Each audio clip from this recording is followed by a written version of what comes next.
ইমান টিকে রাখার জন্য জেল হয় হবে, ফাঁসি হয় হবে, যা হয় হবে, গ্রেফতার করবা করো, কিন্তু আল্লাহর কোরআনের কথায় এক চুলে এদিক ওদিক করবো না। ঠিক কিনা বলেন?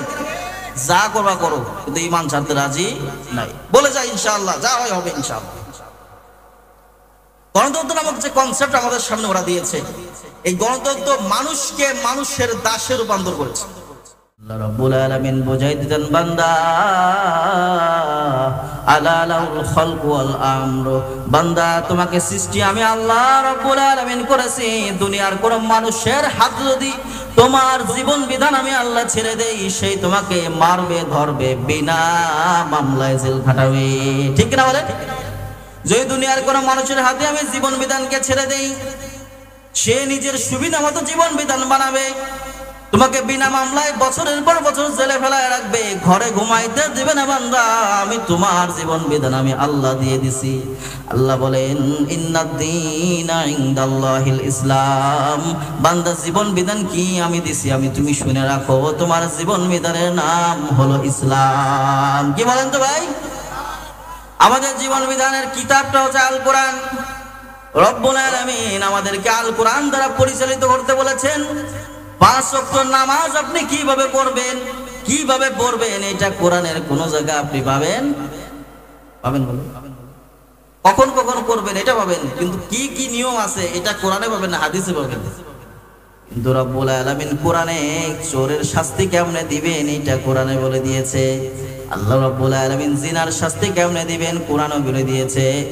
সম্পদের ভাগ বাটোয়ারা কেমনে করবেন রব্বুল আলামিন কোরআনুল কারীমে এটা বলে দিয়েছেন। সুবহানাল্লাহ বলেন। মানে রব্বুল আলামিন কি পরিমাণ গুরুত্ব দিচ্ছেন। আল্লাহ রাব্বুল আলামিন ইয়াতীমের হক কেমনে দিবেন সবিস্তারে বর্ণনা করেছেন। সূরা নিসার মধ্যে রব্বুল আলামিন সম্পদের ভাগ বাটোয়ারার কথা সবিস্তারে বর্ণনা করেছেন। কারণ আল্লাহ রাব্বুল আলামিন জানেন আমার বান্দার জীবন বিধান যদি আমি কারো হাতে দিয়া দেই, আমার বান্দা কোনোদিন শান্তিতে থাকতে পারবে? আমরা শান্তিতে আছি বলেন? ওরা আমাদেরকে গণতন্ত্র ধরাই দিয়েছে।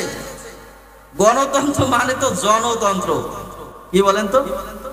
জনতন্ত্র। গণতন্ত্র for the people, of the people, by the people. জনগণের বিধান প্রণয়ন করবে কে বলেন? জনগণই। আরে ভাই, একটা রোবট আপনি বানাইছেন, এই রোবটের প্রোগ্রামিং কি আপনি না করে ওই রোবট নিজে করতে পারে?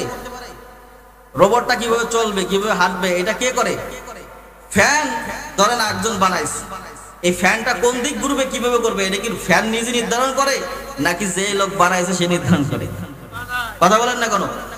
যে বানাইছে সে নির্ধারণ করে।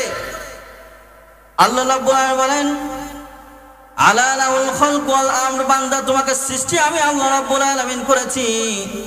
আমি আল্লাহ রাব্বুল আলামিন তোমার জীবন বিধানও আমি দিয়ে দিয়েছি।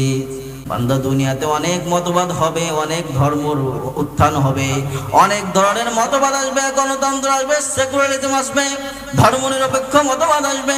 যদি কোনো মতবাদকেও আমি আল্লাহর কোরআনের সামনে নিয়ে আসে, না না ফালা ইউকবালা মিন, আমি আল্লাহ ঘোষণা করে দিলাম কিয়ামত পর্যন্ত কোরআন ছাড়া কোনো জীবন বিধান আমি আল্লাহ কবুল করব।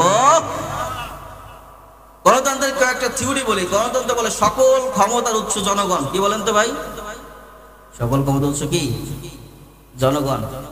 আল্লাহ রাব্বুল আলামিন বলেন ওয়া হুয়া আলা কুল্লি শাইইন কাদির, আমি আল্লাহ রাব্বুল আলামিন সব কিছুর উপর ক্ষমতাবান। সুবহানাল্লাহ বলেন। আল্লাহ রাব্বুল আলামিন সব কিছুর উপর ক্ষমতাবান। গণতন্ত্র বলে না না জনগণ সমস্ত ক্ষমতার উৎস, না না ও মুসলমান, গণতন্ত্রের কথা মানা যাবে না। আল্লাহ রাব্বুল আলামিন সমস্ত ক্ষমতার উৎস। রব্বুল আলামিন থেকে সমস্ত ক্ষমতা উৎসরিত হয়েছে। আমার হাত নড়তেছে, বলেন তো এটা কার দয়ায় নড়তেছে? জোরে বলেন কার দয়ায় নড়তেছে? আমি যে কথা বলতেছি এটা কে বলাইতেছে? আমি যে জীবন বিধান পরিচালনা করি, আমি বাজারে যাই, এটা কার হুকুমে যাই? আমি যে সংসদে যাই, এটা কার হুকুমে যাই? আল্লাহ রাব্বুল আলামিনের হুকুম ছাড়া কিছুই হয় না। মুহতারাম হাজিরিন, কিন্তু কুফাররা আমাদেরকে ঈমান থেকে বের করে মুরতাদ বানানোর জন্য গণতন্ত্র নামক কনসেপ্ট আমাদের সামনে এনে দিয়েছে। বুঝতে পেরেছেন? কেউ বলেছে কোনোদিন এই কথা? হাই, যদি এই অবস্থায় খবরে চলে যান, এমন ভাবে আমাদেরকে হৃদয় ভাষায় ফেলেছে, জান দেখায় এমন ভাবে ভাষায় ফেলেছে, আমি জিন্দিক হয়ে যাচ্ছি, আমি মুরতাদ হয়ে যাচ্ছি, আমি নিজেই টের পাচ্ছি না।